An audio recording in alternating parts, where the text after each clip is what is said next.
अस्सलामुअलैकुम and welcome class में हूं आपका टीचर सैयद बख्त। हम 1.3 को आज एंड करने लगे हैं। लास्ट क्वेश्चन है क्वेश्चन नंबर 5 एंड काफ़ी इंटरेस्टिंग लग रहा है यार ये मुझे, क्योंकि थोड़ा सा डिफरेंट हट के आया question.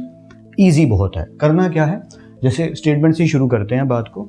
If z1 is equal to 2 plus 3 iota and z2 is equal to -1 plus iota then evaluate. Evaluate का मतलब होता है वैल्यू निकालना। मैंने मार्कर कुछ ज़्यादा ही पकड़ लिया, मैं थोड़ा सा बोझ हल्का सा कर लूँ ताकि जब सॉल्व करूँ तो ज़्यादा परेशानी मुझे भी ना हो। इवेल्युएट का क्या मतलब होता है, जब भी इस तरह की स्टेटमेंट है। सिंप्लीफाई का मतलब है वहां तक सॉल्व करना जिससे आगे सॉल्व होने की गुंजाइश खत्म हो गई हो। इवेल्युएट का मतलब है वैल्यू निकाल के देना, तो निकाल के दे देते हैं। क्वेश्चन को रीड आउट करते हैं। फर्स्ट पार्ट क्या डिमांड कर रहा है, R E stands for real number. किसका रियल नंबर, z1 और z2 की प्रोडक्ट का। जब भी मैं प्रोडक्ट वर्ड बोलूं तो आपने मल्टीप्लिकेशन समझ जाना है। मैथ्स में प्रोडक्ट का मतलब होता है मल्टीप्लिकेशन, ठीक है, ये आपने याद रखना है। और इसको लिखने के अलग अलग तरीके हैं। जैसे z1 और z2 इकट्ठा लिख दिया, इसका मतलब z1 और z2 आपस में क्या हो रहे हैं, मल्टीप्लाई। तो सबसे पहले हम क्या करते हैं, स्टार्ट करते हैं कि z1 और z2 को आपस में क्या करवा देते हैं, मल्टीप्लाई। ठीक है, शुरू करते हैं। z1 की वैल्यूज क्या है, 2 प्लस 3 आयोटा, और z2 की वैल्यूज क्या है, -1 प्लस आयोटा। और एक एक स्टेप करके करना है, क्योंकि बोर्ड में नंबर कटने का चांस नहीं छोड़ना। अक्सर स्टूडेंट्स स्पीड से करना चाहते हैं, मुझे भी आता है, सब लोग कर लेते हैं, लेकिन बेहतर है कि बोर्ड के एंगल से सोचा जाए ताकि नंबर ना कटे। मेरी सिर्फ राय ये है और कोई बड़ी बात नहीं है। अब कर स्टेप क्या कहता है कि सिर्फ 2 को पहले पूरी ब्रैकेट से मल्टीप्लाई करेंगे। ओके, ये जो 2 भाई साहब हैं ये पूरी ब्रैकेट से मल्टीप्लाई होंगे, जो कि क्या है, -1 प्लस आयोटा। फिर क्या होगा, फिर ये होगा कि ये जो आगे वाली +3 आयोटा वैल्यू है ये, अब ये +3 आयोटा जो वैल्यू है ये पूरी ब्रैकेट से मल्टीप्लाई होगी, यानी -1 प्लस आयोटा के साथ। आई होप सो कि यहाँ तक तो पूरी तरह क्लियर है। ओके, आगे बढ़ते हैं। इसका मतलब ये हुआ कि 2 जब अंदर मल्टीप्लाई होगा तो 2 -1 से मल्टीप्लाई होगा तो क्या आएगा, -2। ठीक है, प्लस प्लस ये वाला प्लस। 2 जब आयोटा से मल्टीप्लाई होगा तो क्या आएगा, 2 आयोटा। जैसे 2a से मल्टीप्लाई हो तो क्या आता है, 2a से मल्टीप्लाई हो तो क्या आता है, 2a। वैसे ही 2 आयोटा से मल्टीप्लाई होगा तो क्या आएगा, 2 iota. Plus minus minus. 3 iota जब 1 से मल्टीप्लाई होगा तो क्या आएगा, 3 आयोटा। सिंपल।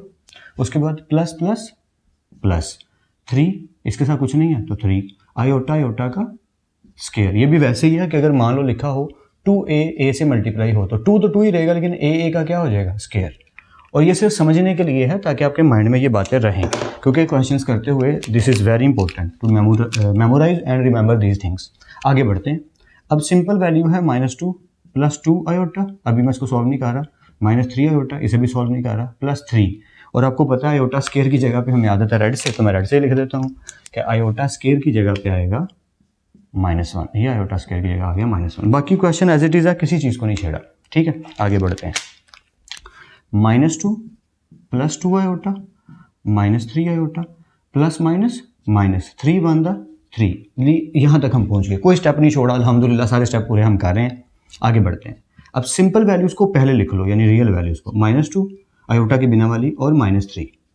अब आयोटा वाली +2 आयोटा और -3 आयोटा। यहाँ तक पहुँच गए। ओके, आगे बढ़ते हैं। अब हम जानते हैं मैथ्स के अकॉर्डिंग, मैथ का रूल कहता है कि माइनस माइनस क्या होता है, प्लस, प्लस माइनस क्या होता है, माइनस, और माइनस प्लस क्या होता है, माइनस, और प्लस प्लस क्या होता है, प्लस।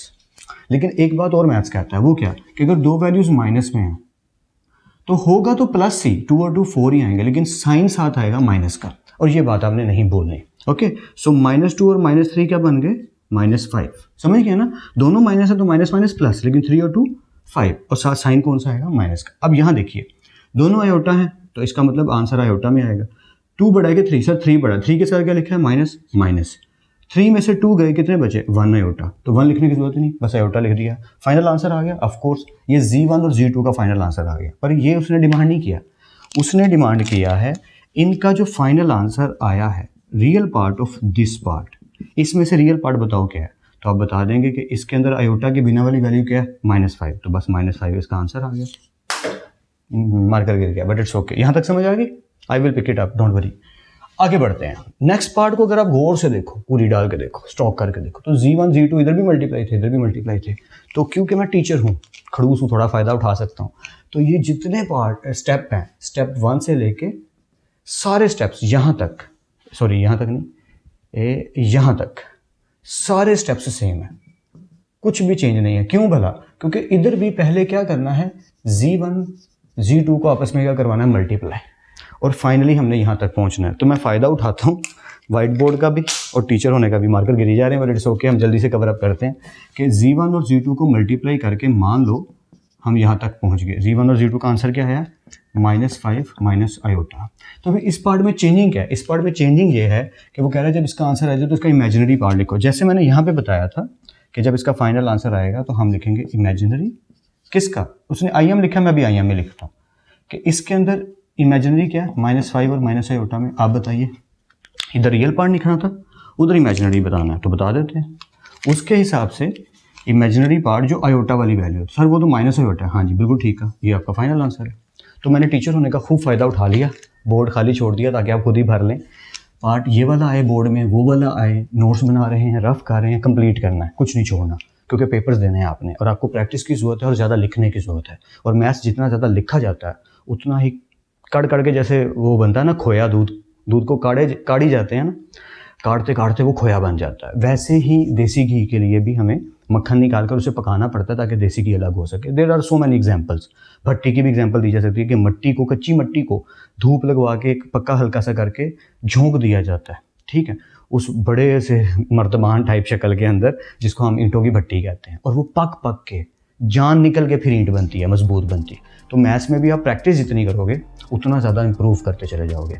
फिर मिलते हैं ना इस क्लास में, तब तक अपना और अपने घर वालों का बहुत ख्याल रखिएगा। खुदा आप सबको बेहद खुश रखे, बहुत कामयाब करे, खूब मेहनत करते रहिए लेकिन स्मार्ट वर्क के साथ। अल्लाह हाफिज़ क्लास।